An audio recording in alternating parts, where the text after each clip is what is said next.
Welcome to Just a Cup on Bleav, an organic conversation with the world's greatest athletes and the coaches who coach them, just as if we were sitting in a coffee shop having your favorite cup of joe or tea or maybe whatever it is that you like to drink. Today, I have with me Lilly Lippeatt from Clemson University. She is a three-time USA national team member in gymnastics, which obviously with Paris coming up, one of the most watched events of any Olympics is gymnastics. And so I'm fired up and excited to talk to you, Lilly, and talk about gymnastics and Clemson gymnastics, because it's a little new and there's a lot of excitement around it. Yes. I'm excited to talk about it. It's been such a wild ride for me, just with all of gymnastics in my career. So I'm excited to get into it. So you're a redshirt freshman at Clemson. But the thing that's so unique about it, and I've had the pleasure and the opportunity to be a part of a first-year program and starting one from scratch, and you guys get to do that at Clemson. How awesome is that to be on the absolute ground floor of a program? I mean, it's absolutely amazing just to see, to know that Clemson is such a historically excellent school, and to know how foundational their sports and all of their athletics is, and just to be able to have that cool opportunity to start a brand new program at a school like that is just incredible. It's been such a wild experience. What has it been like? What was the first, couple practices like where it's brand new. No one can say, oh, we've done this way before, because they never have. Yeah, we actually didn't have our gym until the inaugural season itself. So I came on a year before the inaugural season, and that was kind of my redshirt year there. But we were training in club gyms across kind of the upstate South Carolina. So we were training in 3 different gyms. So it was completely insane. Going to 30 minutes away to a gym that you've never been to and training at 3 different gyms a week was it was definitely a blessing that they opened up their space for us to be able to train there, but it was definitely interesting. It was so crazy. The first couple months of it were just unbelievable. Well, I can imagine that brings, not imagine, I know that brings, because I did that when I started the track cross country program at Gardner Webb, just up the road from Clemson. We had to travel to Gaffney High School to have track practice. And it definitely created a bond amongst the team that's very unique, because you're doing things that most athletes don't do, right? Oh, absolutely. Yeah. We had we had a small group. Our first year, we just had our redshirt group, which we called kind of Team Zero. So that included me. I like that.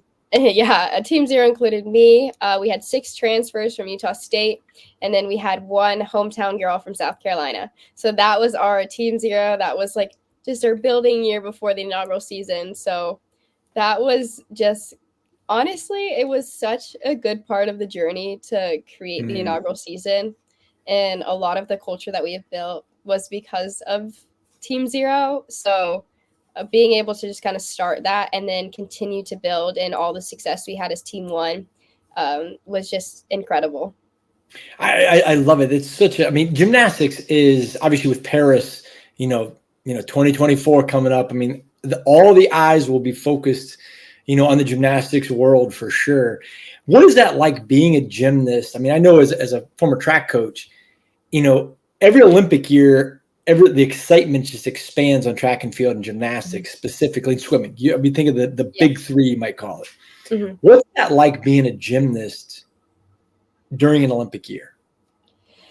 Oh my goodness, you're taking me back to my elite days with USA, but it's so cool to understand that the entire country surrounds you and starts really supporting you during the Olympic year. I know gymnastics is such a cool sport to watch, and some people only watch it during the Olympic year.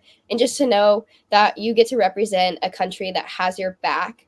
People love gymnastics. People just are thrilled to watch when the Olympics comes around and you get to see the USA dominate in gymnastics. And it's definitely a cool experience to be able to represent something more than just yourself, and you're representing an entire country. just the red, white, and blue. It's really inspiring. I mean, you've got to be on 3 different national teams for the U.S. and compete. What's your favorite place that you've competed at?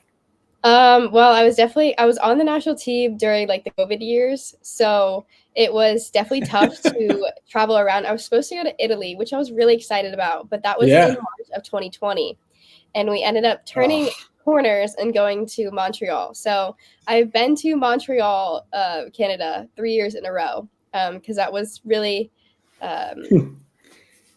Montreal's kind a of cool the only place. place we could go in 2020. I can understand. Montreal's a pretty cool place, though. I mean, Yeah, unfortunately, you probably didn't get to go out and see Montreal too much, but no, it's it still was a pretty cool place. yeah, it was really cool. There was lots of snow, and we actually got to train. Um, where we competed was near where the Montreal Olympics were. So their Okay. training center was in the old like Olympic Center. So it was just really cool setup to see like the Olympic stage like being reused for other functions and stuff. And there were so many sports housed in the training location for Mhm. those international competitions. So it's cool to see like it was just unique to see so many athletes, so many like highly talented athletes all together training, trying to achieve common goal of competing for their country. That's awesome. Now, when you talk about competing, what is your favorite event or the portion of gymnastics?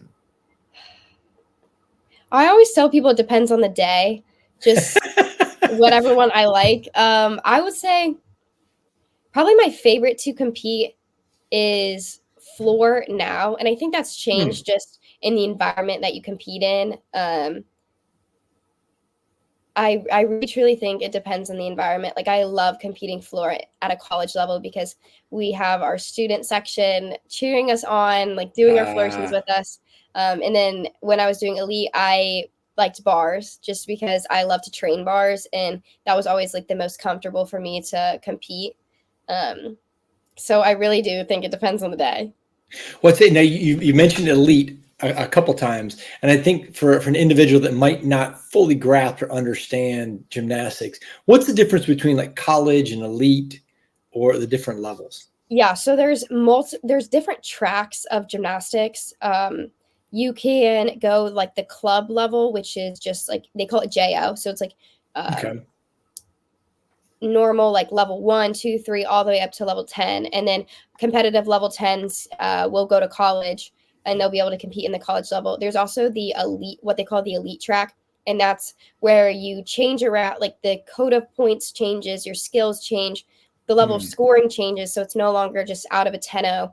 And that's like almost like a complete like 180 when you go through that track and you start competing for Team USA. And then a good portion of the elites will either compete in the collegiate level, and they'll go to the Olympics, or they'll just go to the Olympics, or some like myself, I'll just compete in the college level. So, I mean, what's been the biggest difference from you, from your standpoint, kind of making that transition? The elite world is very stressful. I think I can the understand that. the news has covered it well in terms of everything that went on with USA Gymnastics. Right. I love the collegiate level. I think it's structurally it's different as well. Like there's a 10-0, and I think other people can understand that a little bit better than Sure. something like, let's say, like a 14-5, like that you can get in the elite Right. world. And I think with the college level, you have that community that's so close to you, and they're the ones that Sure. are coming to, like, they'll come to Little John and Clemson and support us, and they'll know who we are. And then also just structurally, like in the college level, there's so many more competitions. You're traveling so much more often. They're quicker. In the elite level, you would compete maybe 4 times a year, whereas in college, you're competing 12, 13 times. Right. And it's just the length of competition was also different, because in like Olympic competition and USA competition, you're there for week to 2 weeks, and then the Olympics, you're there. I mean, months, honestly. So it's very Sure. different. Whereas college, you're up there and out in like 1 or 2 days. So it's a completely different environment. I'm grateful for both of them, but I will say I'm just loving my life at college right now. Did you get to experience as a young athlete kind of doing the whole club gymnastics scene where you're moving to a place to be a club gymnast athlete, or was it all kind of? So everybody normally starts as like a club gymnast. You start at like level 1, level 2, and then you do the little, they call them compulsory routines, where everybody has the same thing. You get all the ribbons, all the medals. So I did that Right. until I was about, the first time I went to the Crowley Ranch and that is where it kind of like signifies the elite track, was when I was 7. And then kind of from there, it's like Bella Caroli. You're talking about Bella Caroli, the Bella Caroli, the Crowley Ranch, which down in Texas. You're talking about lumberyard, so it's It's now a lumberyard. Yes, a lumber company bought it out, and I think they tore down the whole thing. And I think that's the greatest thing that you could ever do to that space. So, but yeah, so like the Crowley Ranch kind of signified, or the Crowley Ranch at the time signified like your elite track. You can still do like club stuff, which is like the levels, which is what I did, like back and forth. But when you go to elite, like the main goal is elite. Like you might just do a few like club level meets if they're open level. So you might do that, but the whole goal of like elite is to like gear towards that and not do both. And I'm sure there was a lot of traveling back in the early days, getting in the car, getting a plane, driving someplace, kind of having a competition. It definitely takes a lot of dedication from a parental standpoint to make sure absolutely. that you get to that point. Yeah, my parents were always my biggest supporters. And I mean, every month you would go to national team camp, which was for elite.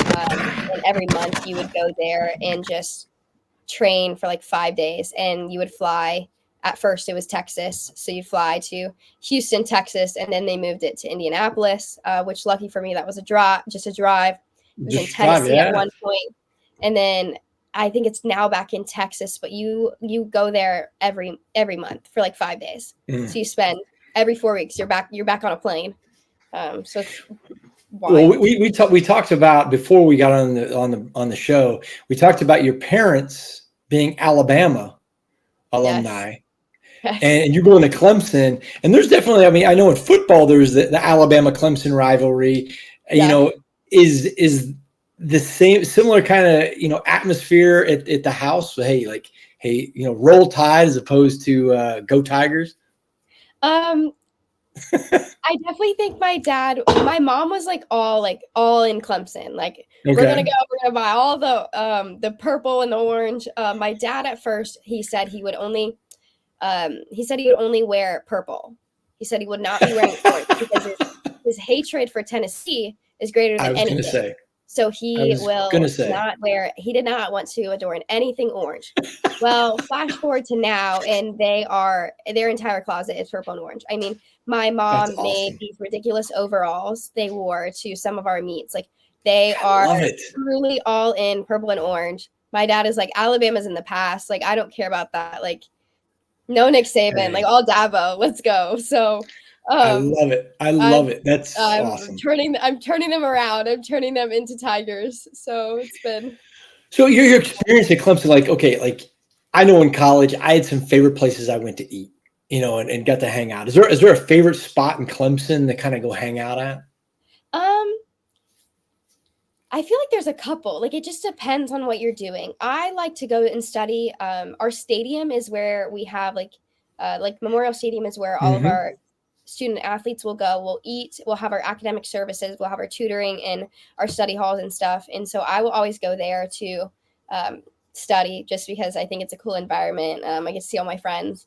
But if I'm just going somewhere to hang out, we'll go to what used to be Y Beach, and it's now the Snow Family Facility. It's like a beach and rowing docks, and you'll just go hang out there by the lake. I've heard about that. I'd say my favorite food place is Spill the Beans. It's an ice cream place, and I absolutely love it. It's like right behind downtown. It's so cute. Just a little like retro place almost. Well, if you haven't been to downtown Clemson, South Carolina, I mean, it's a cool little strip per se. You call it. It's a neat college. I mean, Clemson is a college town. Absolutely. No question. The city only exists because of the college. And I think that is what I absolutely love about it, is the fact that everybody just bleeds orange and purple there. Everything about it is you can drive 45 minutes away and these, like, they will still be all about Clemson. It's pretty cool. One of my favorite parts about the university. Oh, there's no question about it. I mean, Clemson, just the energy and the excitement, and Clemson has such a rich history in sports that it's a pretty cool place. Even when I was coaching at UVA, I had to admit, Clemson was pretty good in a lot of things. Yes. I don't know if you know that the indoor track at Clemson used to be in Littlejohn. Way back when. Oh yeah, way back in the concourse. My neighbors are actually on the track team because I'm living on campus right now, and a lot of our student athletes will kind of live in the same place. But I've been hearing all about like the hydraulics and the patented track, and that's why everybody comes here. So everywhere you turn, you hear about like the excellent things that Clemson does, and just the best is really the standard here. So, well, and you talk about the best. With the program starting with gymnastics, you guys got a docu-series that's out there. Documenting, starting the program and how things go. How has that been like? Has there been like cameras in your face all the time, or? Yeah, there have been a lot of cameras. They have actually been in my dorm room, and we've done like long interviews for them to use as footage on the series. Our first meet, so my first ever college meet, going to Littlejohn, I was mic'd up all day. So really, they showed up. Yep, they came to my house. That was definitely an interesting experience. I was very, very nervous about the meet, but I have a little bit of experience just with cameras, right? Just with USA stuff. But so I was able to calm myself down a little bit and get ready for the meet. But they got to my dorm at 7:30. Got me mic'd up. 7:30 in the morning. Got me mic'd up. I went to my classes. Camera was on me, just walking. So like, here's this girl like on the gymnastics team, just walking around with like a camera right behind her.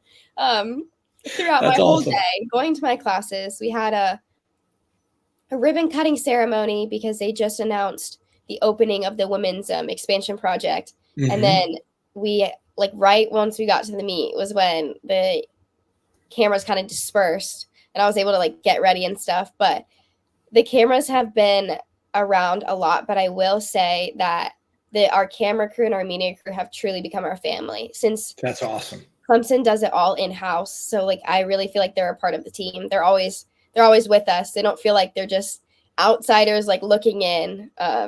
Feels almost more like a vlog.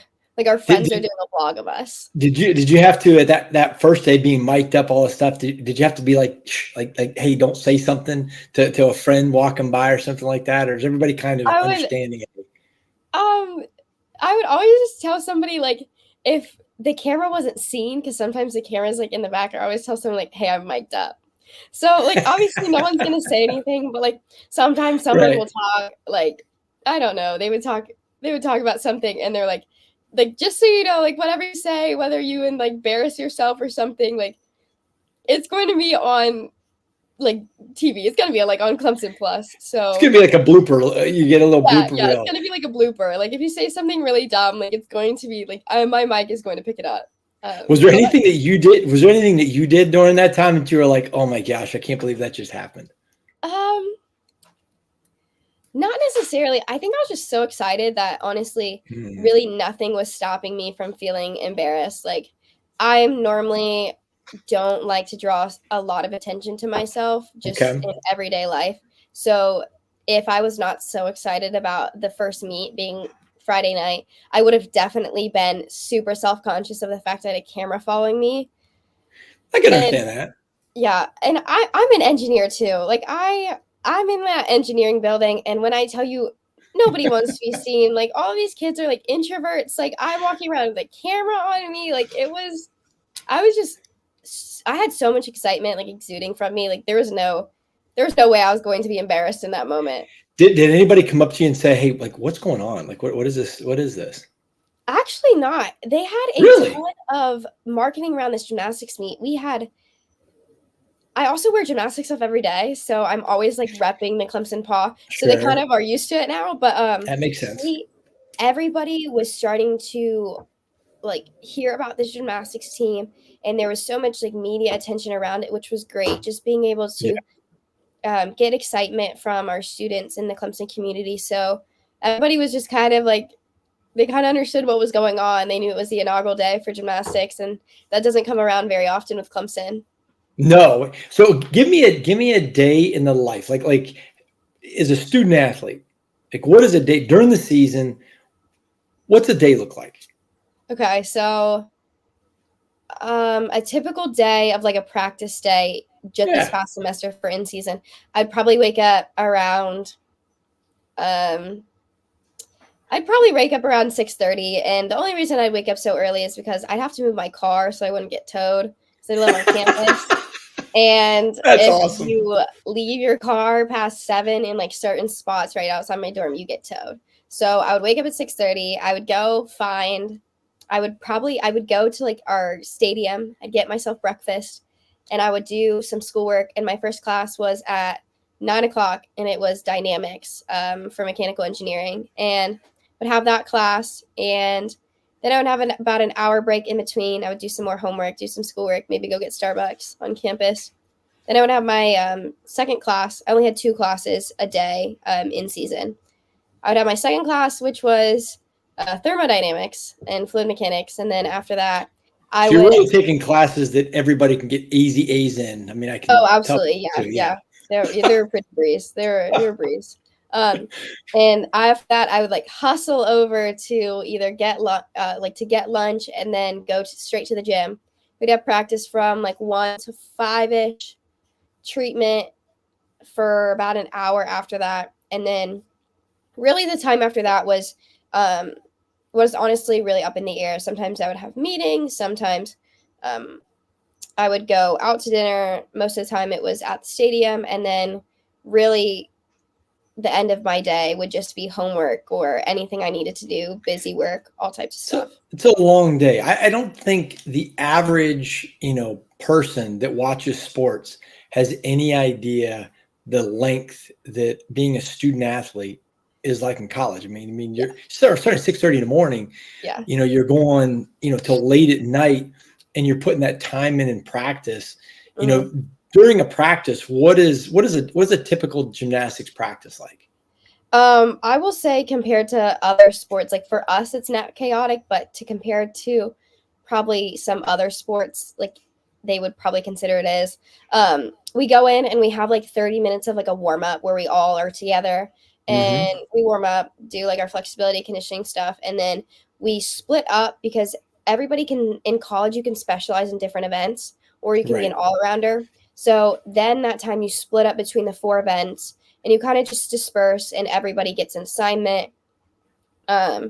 Most of them are the same for everybody on each event, and then you get your assignment done, and that is where it's like kind of chaotic. Like some girls have one event, so they'll get their event done and then they'll just kind of come help out with the other ones.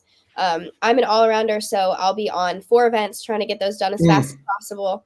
And then once everybody gets all of their assignments done, you have conditioning for the last 30 minutes. So we'll condition in our gym, and that is, I mean, I've heard people say we do some interesting conditioning. I've been used to it since I first stepped into gym, like I like Right. 6 years old. So we do like gymnastics based conditioning, I guess, in our gym. And that's normally how practice goes. You are listening to Just a Cup on Bleav. If you've enjoyed the episode so far, please subscribe, like, comment, share it with people so we can continue to grow. Remember, it's every team, every topic.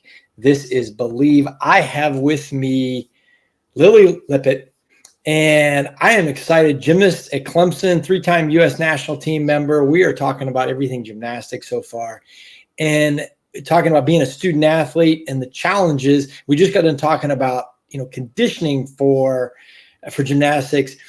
Now I want to kind of shift and kind of talk about some of the setbacks, because as a gymnast, I think the emphasis or kind of thought process on football. People talk about football players getting hurt all the time, and hockey players and so forth. But gymnastics, I mean, there's no equipment really. I mean, it's just your body, right? And people get banged up in gymnastics a lot more than what most people think. And I mean, you've had some injuries yourself. I mean, what kind of injuries does a gymnast get? They're so diverse. I think with gymnastics, it's a sport where every skill you're using almost every part of your body. So, like you do a cartwheel and and that's just like the simplest skill in gymnastics. You're using your feet, your legs to push off, you're using your hands to put them down, you're using your core, tighten your core. Like you're using so many different body parts that injuries are so diverse. I myself, I just had shoulder surgery about 2 years ago, and that it definitely, like, any injury will take you out just from so much, because gymnastics is a year-round sport. I mean, you take a week off and the equilibrium in your ears are messed up because you haven't been upside down. So it's really, really hard to come back, but that's why it's so important. Like, we're always on rehab, we're always on strengthening, and that's why our conditioning is so weird sometimes, because in the event that you can't do all of your skills, you have to be able to condition them in the ways as if you were. And doing a skill on bars is so much different than just doing like a push-up. Like, you're using so many different like body parts and stuff, that injuries will really set you back. But if you do the right stuff and you kind of just trust in the plan, you can get back pretty well and pretty successfully. You have to have such great general body strength as a gymnast and so much kinesthetic awareness that, just coming, like you said, you're upside down. And I mean, you're jumping on a beam. I mean, the exercise that I love to watch the most is the beam, because it's at that small little thin, like, surface that you're on, and doing flips and landing. I mean, that is just, the skill to it is incredible. What are you looking forward to in the Summer Olympics coming up? Watching, is there somebody or something, event that you're like, man, this summer, this is going to be amazing, I'm excited to watch this? I'm just excited to watch everything. I think it's true fan. Like, yeah, honestly, I think for specific girls, there may be like things that I'm excited to watch, because some of the girls that have Olympic hopes, I've competed with them or trained with them at national team camps and stuff. So just excited to see kind of their journey, because I was just a little part of it. So excited to see where they're at. With gymnastics, there's so many different like objectives that you could have. Like, the USA is just known for being powerful. Like, we are power tumblers, we have the skills, very, very powerful. Some other countries are known for being very artistic, very dance like. So you can definitely see different styles within each girl, and you can also see those different styles within each country. So I'm curious to see kind of how the styles have evolved at the Olympics, because I know with the USA dominating in just power and like athleticism, like, I'm curious to see how the other countries will match up with that, and just, I'm excited to see how it goes. Has there been anybody that you competed with or competed against that was an inspiration to you, or that you kind of, even as a younger athlete, looked up to and said, hey, like, this person, I would love to be able to do some of the things they've done? I would say, honestly, really everyone did. I know that's such a cliche thing, but I think no, not really. I think just seeing so many different personalities, seeing so many different aspects, and seeing girls just achieve success in different ways, especially at camp. Like, you're together for like a quarter of every month. So it's like a quarter of the year, like, you're together training with each other. So just, I think I'm inspired by all the strengths and all of the obstacles that each girl's overcome. And they're so different with everyone's journey through gymnastics. So I'd say, like, really honestly, there's different parts of everyone that I look up to or I'm inspired by, different characteristics of their personality, of their determination or their effort. Have you ever been in a situation where you saw something, you were just in awe by how somebody did something in a competition you were in? I will say two people, Trini Thomas, she is actually coming back to the elite route now, but she competed for Florida. Great gymnast. She's so cool. I love her. But she was always super powerful. And like, I remember like in one competition, she did like a skeleton floor and just, I swear she got 3 stories high. But one of the coolest things, and honestly the most like humorous things that I've just experienced, was at a national team camp, and Simone was at this one. I was like, she was in and out between our comebacks and like the Olympics and stuff when I was in national team camps. But I remember she was doing what's a skill, like what's a double, and it's double twisting, double back. Very, very hard. I mean, a normal person, a normal gymnast, like a high level gymnast, like very few can even do that. Like your Olympic level, really, really good if you can do that. She was doing it up to like, she was doing it like 20 inches off the ground. Like they had mats stacked up. She was doing 20 inches off the ground. She went right before me. Like we're in the same like line of something. She goes right before me and she does her double up to 20 inches of mats, lands straight up, rebounds out of it. Like looks like she could have added another flip, which she probably could, considering she's done a triple back in competition. Right. I go up and I got to do my skill, which is a double back minus twist, no twists at all. Like I had no right to be doing any twisting. I'm going up to the same mats. I'm sitting here. When I tell you my paw, I'm nervous. I'm like, my palms are sweating. Like my face is sweating. I'm like, I don't know if I can do this. Like, I'm just like my coach is like, you got this. You're fine. Ultimately I was. I'm like nervous. I'm really sweating. Simone comes back. You got this. You can do this. I'm like, girl, at this point, I don't know. Like, I just watched you do a double up to those mats. I'm doing a double back and I am actually shaking in my boots right now. And she just like walks up and does a skill that's awesome. Like out of this world, does it up to higher mats than she needs to. And she's like, oh, you got this. I'm like, great. I love the confidence. Like, because you are like building up that confidence that I don't have. So you've got it for me. But I just seeing some of the gymnastics, like even myself of like the level that I got to, still watching and being like, whoa, like that's higher in person than it is on TV. And just, there's so many different parts of that. And that's why the Olympics is so exciting. Oh, and I think that what you just described is the amazing camaraderie and just the uniqueness of sport. I mean, you know, if you've never been a part of it, it's hard to understand it. And if you have been, it's really easy to think of moments like that, that are special and unique, that you're going to remember for down the road of the events and stuff. I'm sure you've had instances where you've been the same to somebody younger. Goodness, I hope so. I mean, I don't know. Oh, there's no question. Well, let me ask you this, and I'll actually let you get out on this question. It's a question I ask a lot. Is what is, if there was a younger you, or a younger gymnast, what advice would you give them about being the best they can be, or advice in the sport? That's such a loaded question. I try to make sure I take some loaded questions, Yeah.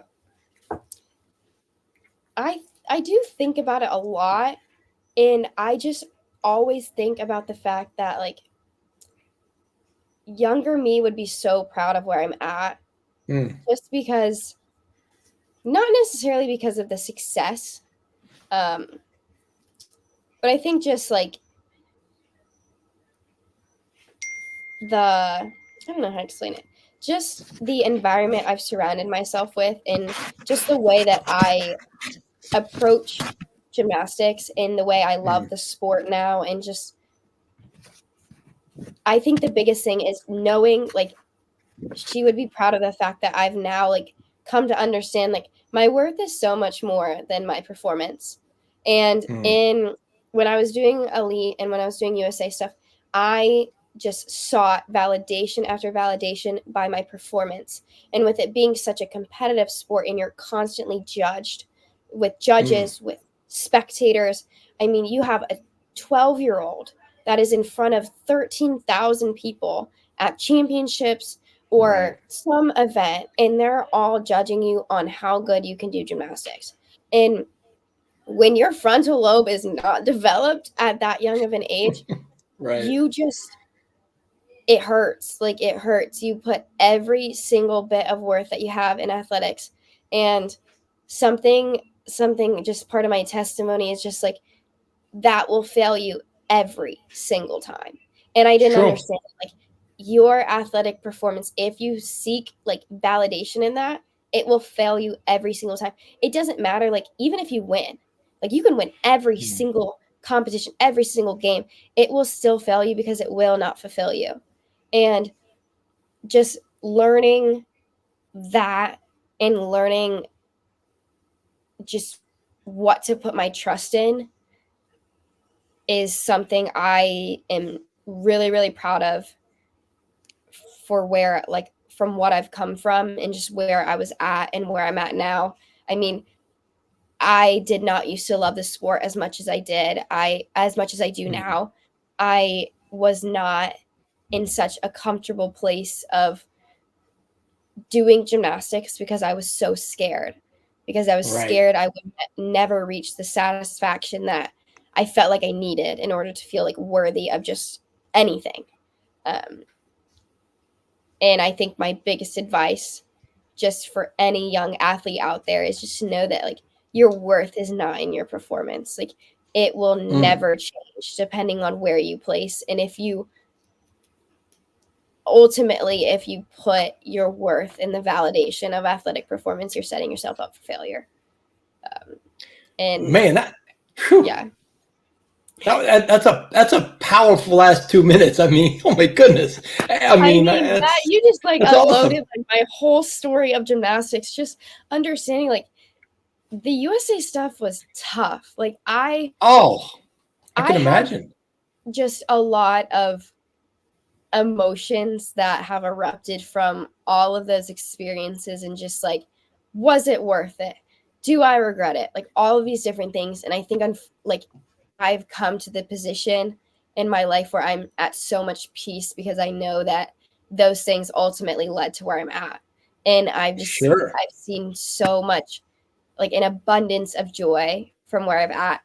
And I've been able to turn a sport that I used to fear, I used to dislike, I was scared of, even though I was successful, I was petrified of everything.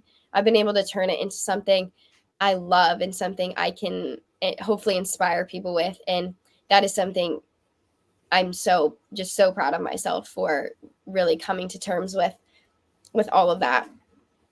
Well, I can tell you, I mean, listening to the first part of this podcast with you and feeling the energy that you have, and then hearing the end part of the story of kind of the metamorphosis of the turnaround, it's even more amazing. Man, it's super inspiring. You got really deep on us, and that's exactly what we want to try to do. With this is just kind of listen to the story, and your story and your journey is pretty amazing. And I can guarantee there's a lot of people, a lot of young ladies out there that are gymnasts that'll listen to this and be inspired, and a lot of just individuals, period. Forget about, young ladies, just in general, because, talking about self-worth and that not being all wrapped up in your performance is a hard lesson for a lot of individuals to understand and learn, really. So that's awesome. You got me fired up. I'm pumped. Hey, you were listening. This is Lilly Lippeatt, Coach Bryan Fetzer, Just a Cup on Bleav.com. It's also on Apple and Spotify, and now on YouTube. Hey, if you like the episode, please subscribe, like, comment. Go on Apple, comment, say you liked it, and we'll continue to grow. And we appreciate everything and appreciate you listening. Have a great one and be blessed, my friends.